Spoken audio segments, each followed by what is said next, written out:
Hello, church. Happy Monday. Today we're going to go over Psalm 76. And Psalm 76 is interesting because the psalmist is asking us a very important question. And the question he's asking us today is an important question that we all ask as humans: why is God so great? What makes God so great? And he gives us many reasons, but I'm going to point out two, right? Because I thought these two were really awesome. And the first one he gives is the Lord is powerful. Right? Verses 3 reads this: There he broke the flashing arrows and shield and swords, the weapon of wars. Right? Here we see imageries of war, like you don't see arrows and swords and shields, just in a random day. Right? You see them when they're out in battle.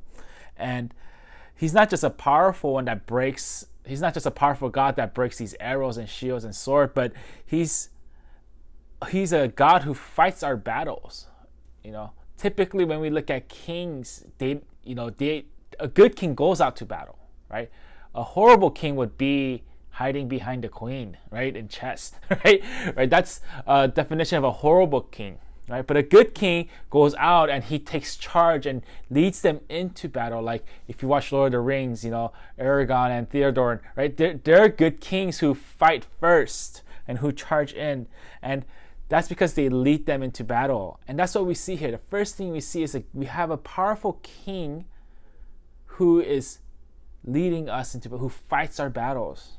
But the second thing we see here is God is great because he's the only one that could judge. Right? He judges because he's great, in fact. And we could only be judged by someone who's greater and who has a higher standard. Like, imagine with me how silly it would be if I was to be judged by a 10-year-old, right? By a child, right? We'll be like, get out of here. You know nothing, right? In fact, that's what's going on, right? We only could be judged by someone who has or who is superior in standing. And that's the only way we could be judged, if someone is greater. Right? So that's the second reason that we see here, that God is able to rebuke, he's able to pour out wrath, and he's able to judge because he is greater. So these are the two reasons why the psalmist here, right, this is what he describes and says to us, the reason why God is so great.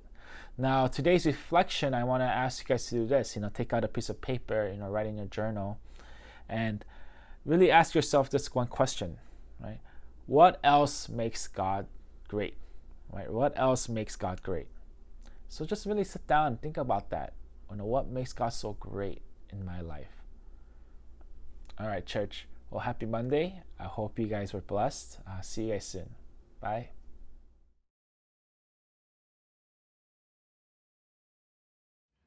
Hello everyone, today is Tuesday and we're now on chapter 77 of our Psalm Devotionals.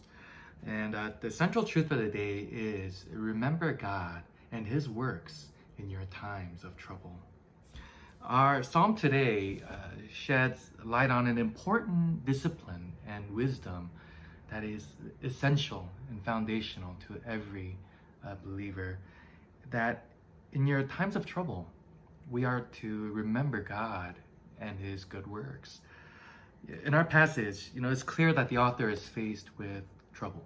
Right? It doesn't specify what kind of trouble he is in, but it's trouble great enough where he is crying out to God in despair, crying out for help.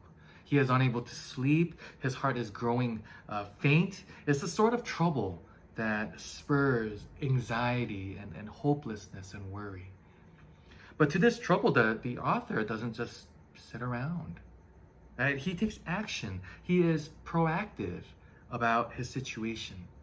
And so what does he do exactly? And he does what the central truth reminds us. He remembers God and he meditates on God's good works. If you look at verse 11 and 12, it reads these words: I will remember the deeds of the Lord, yes. I will remember your miracles of long ago. I will consider all your works and meditate on all your mighty deeds. And it's from this discipline of remembering God and meditating on his good works that the author finds, again in his heart, hope and strength and renewal. Friends, I've said it enough, but it's never enough. There will be times when you'll face trouble in your life. Right? There are going to be times where you're overwhelmed, times that you cannot overcome on your own. But in that moment, there's more that we can do than just to soak in with this despair.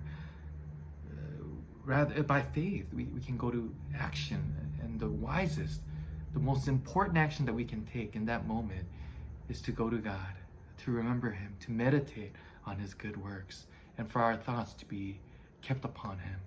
That's where we find strength. That's where we're going to be reminded of the greater hope. That's where we find renewal. And so if you're facing trouble now, I want to encourage you with these words. Take your heart, take your eyes and look to God. Remember God and His works in your times of trouble. And He will come to your rescue. Your heart will find hope greater than what you are going through. So friends, may these words encourage you as you go throughout the day. And we will see you next time for our Psalm devotionals. Bye.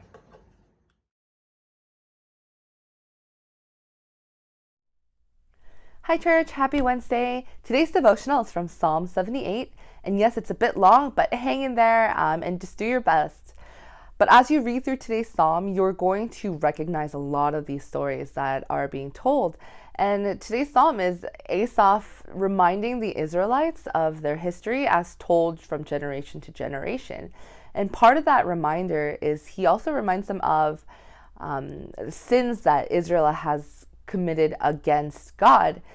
And Israel too, but when we are faced with past sins, we might think, why are you dredging these up? It's like east is from the west, right? These have been forgotten. Why are you bringing these up again?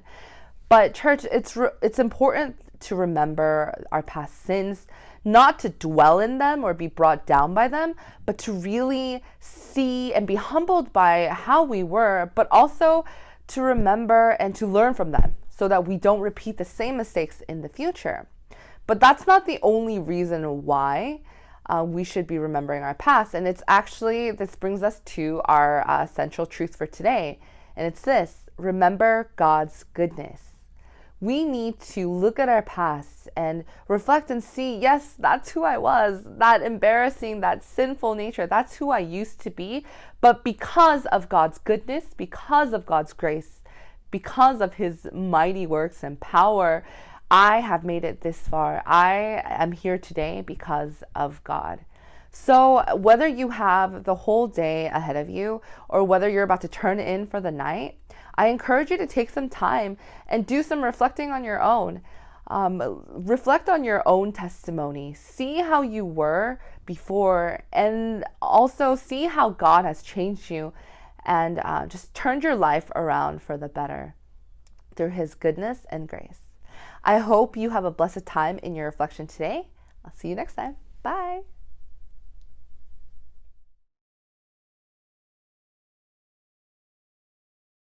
Hey everyone, today is Thursday and we're now looking over chapter 79 of our Psalm devotional. The central truth for the day is the wonderful jealousy of God. The wonderful jealousy of God. Now I want to begin by asking you a question.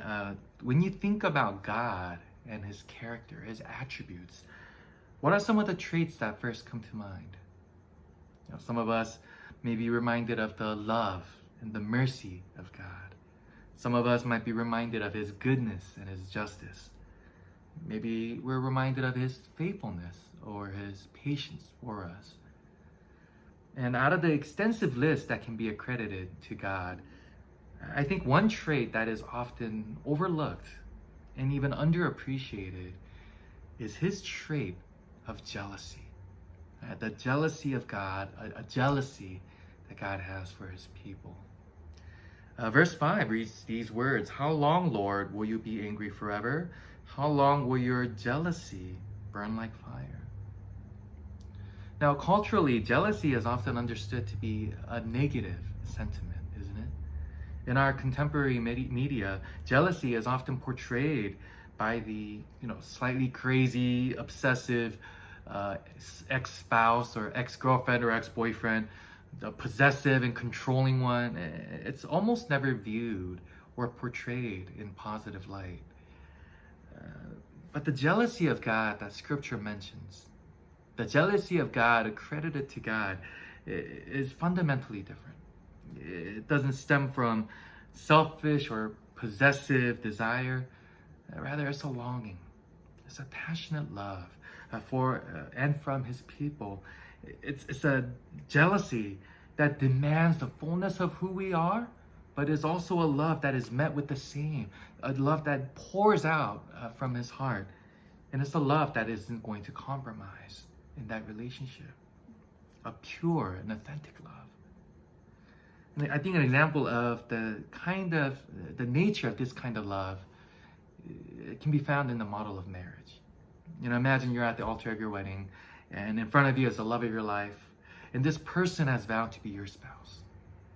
But at the exchange of vows, imagine this spouse saying to you, "And I love you. I dedicate myself to be your spouse, but I want to see other people in our marriage. I love you, but I don't want to promise monogamy."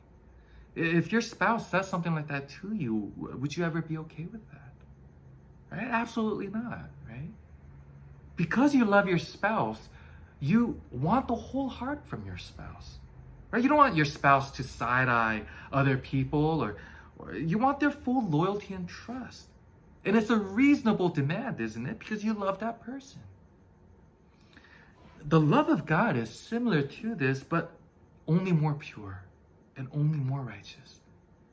God's jealousy is love that demands the fullness from the people that He loves, but it's also a love that is met with Him first pouring out to us. Christ declaring us to be His bride as He vows Himself to be the faithful groom. And He puts that into His action in His life by going to the cross. That's the jealousy of God. The love that has established you and I with God in an unbreakable love covenant, forever called to be loved by Christ. And that's why we can say that the jealousy of God is wonderful. There's nothing more wonderful than the jealousy of God. That being said, the question that we have to wrestle with now is this: how are we responding to God's jealousy and love for you? Or are you reciprocating that heart? Or is there spiritual adultery? Is there another idol in your heart and you are in need of change?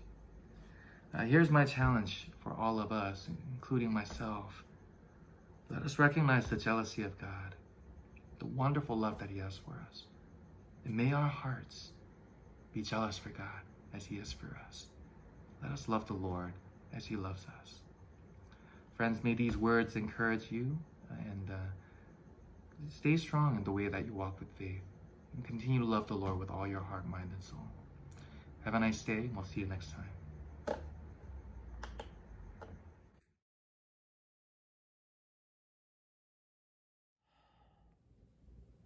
Hello, church.